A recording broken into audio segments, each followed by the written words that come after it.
happy to do it, Michael. You know, Monday. He is incredible. How do you feel here in again? It's like home. No, I love it, and I love working with Maestro and the orchestra. It's incredible. I mean, it's a gift to the city. You're so lucky to have it. For now 13 years, right? It's been here. Maestro started it in 2000, I think. So yeah, no, it's wonderful. And with so many orchestras in the States, folding, closing, they're not supported, and here you have this incredible orchestra here, so I'm very, very lucky to have it. What do you think about the Mexican opera? The Mexican opera? You mean the Zarzuela? Opera in Mexico.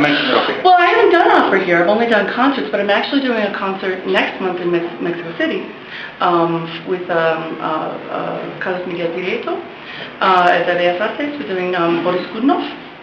And so it'll be my first opera. It's still in the concert, but it's the first time I'm doing it here.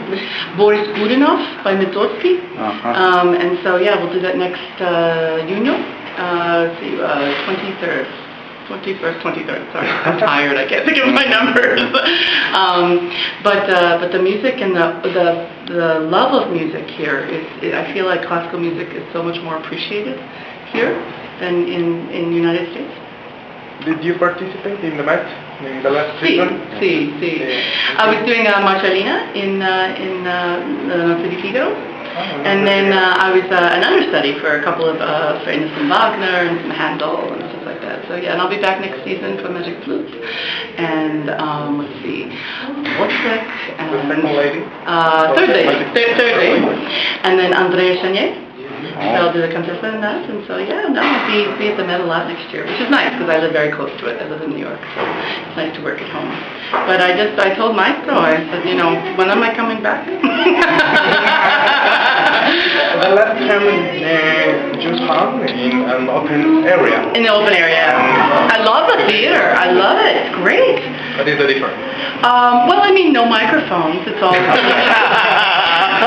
So I prefer that. Microphones scare me. I'm like, okay. A big boy, you don't need them. Well, the big space you do, but it was beautiful, and all the trees around it, and the breeze. It was gorgeous. Very, very pretty. But no, the theater. And I want to ask you: has the theater recently been renovated outside in the lobby area? Lobby. It's so beautiful. It's like brand new. It's gorgeous. Yeah. It isn't. It's just kept up beautifully. That Art Deco style. It's really, really beautiful. Like 100 years ago. And it's like the Bellas Artes in the Art Deco style. Yeah. No, it's very popular here. I didn't realize that. Yeah. No. But no, it's a great theater and this huge orchestra. Trying to fit all these people on the stage for Mahler 3, is pretty daunting. A lot because it's probably one of the biggest orchestras they've had, I think.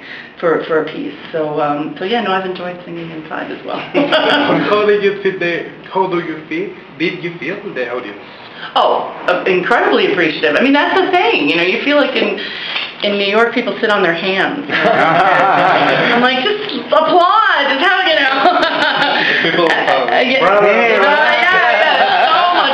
so much more music loving and not afraid to show it here in Mexico. Oh, definitely. Same thing as the Bellas Artes do in Mexico City. They clap and rhythm and get you out there. Just the love of music. It's amazing. And I also feel like it's more supported here. You have the Centro Bellas Artes here. You have all the children's programs and the children's choir. Vanessa does an incredible job with the children's choir. And we just don't have that very much in the States. It's hard because I'd love my son to be in a choir. We don't really have it, and so we're just not supported. Will you be teacher again for the Mexican singers? We'll see. Yeah, I just spoke to Javier tonight, and if I can work out with my schedule, I would love to come back. I mean, I got to work with, while I was here for 2 days rehearsing, they asked if I would do some teaching too, yesterday and today, and so I did, and it was so much fun. Today I was supposed to teach for 2 hours, and instead I taught for almost 5. Because again, the voices are incredible, and everybody is so, they try so hard. They'll do anything I ask them to do, and they have fun. They come in a little nervous. I don't understand why. I'm like, nervioso? See, I'm like, okay, why? be nervous, you know. I'm like, you can be nervous around Maestro, but not around me, you know. But he's just, I just adore this man. I think he's just such a gift to the city, and what he's done with this orchestra, and what he brings to the students and who study with him and everything like that. They're such great musicians, and I absolutely adore working with him. He's wonderful. So Reserpi says that you are a great teacher. I enjoy teaching. I hope so. I don't know. I don't want to do any damage. No, I love it. I really love it. I think if anything, I get people to relax and calm down and sing better. And they know you, right? And they know you. They know me now, yeah. But even still, I think, you know, when someone comes in, you can see immediately, like the opening of this piece, of the solo, it's so quiet. And if I'm nervous, you know, it's not the key. You have to be. But I now, because I'm older, you know, I can go in calmer. And when I go in calm, I just sing better. Because when you're nervous, what's the first thing you lose? You lose aire. You lose your breath, and that's the thing you need for singing more than anything.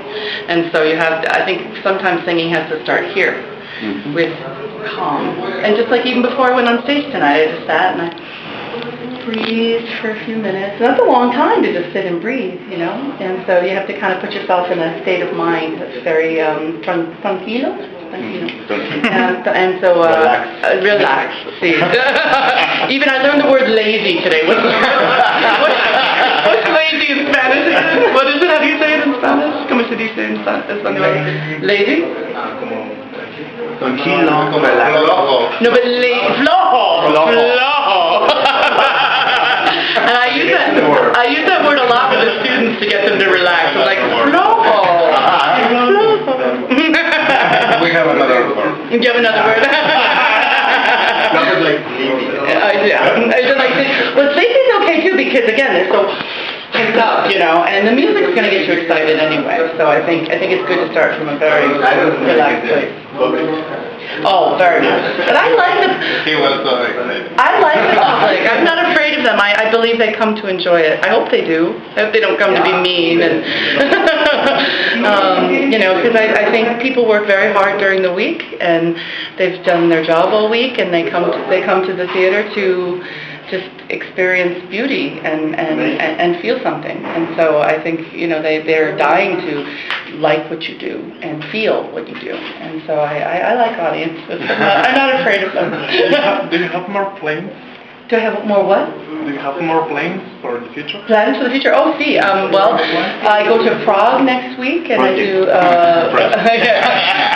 Prague for Beethoven 9, and then I come back, and then I go to the Leto Festival in Charleston, South Carolina, and do Verdi Requiem. And then after that, I come back to Mexico City at the end of June and do the Boris Godunov. And then I go to Florence, Italy, and I teach for 3 weeks. Because I really enjoy that. And then I have August off. August, I do nothing. Somebody gave you a tour around the city? Somebody gave you a tour? A little bit, yeah. When I first came last time,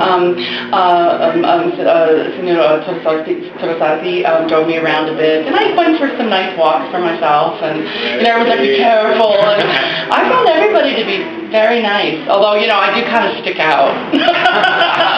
What do you think? I get a lot of stares. I'm like, all right, I know I'm not from here. What do you think about the city? The difference in American cities and Mexico? Oh my God! I mean, it's just so much more charming, you know. And the architecture is gorgeous, and the churches are amazing. I mean, I just wandered into one church after another, and they're so beautiful. And last time I was here, I just went in and watched a wedding. And the doors were open, and somebody was singing, and so I just went in and watched the wedding.